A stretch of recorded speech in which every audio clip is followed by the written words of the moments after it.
Gilimpiyuhan ni Police Lieutenant Colonel Jovi Espinido ang iyang pangalanunot sa pagkalimbigit sa iyang ngalan sa narco list sa presidente. Suma ni Espinido nga niadto pang tuig 2016 nalakip ang iyang ngalan.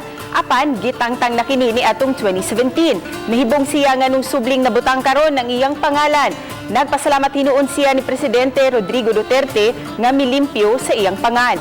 Apan aduna siya gidudahan nga nagpaluyo sa lakang nga pagdaot kaniya. Posibleng mga personalidad o kahakauban sa laing organisasyon nga iyang naligsan. Nasayod si Espinido nga dakong peligro sa iyang kinabuhi. Apan andam siya sa posibleng mahitabo. Gidugang niini nga kung unsay mahitabo kaniya anaara sa gobyerno ang pangitaan. Naibalo mo kung kinsay mo patay ninyo. Ako po naibalo. Kaya may lain atong ipang-igo. Ipang-plasa, pero actually di na igo. Trabaho ko lang na, nga mao na.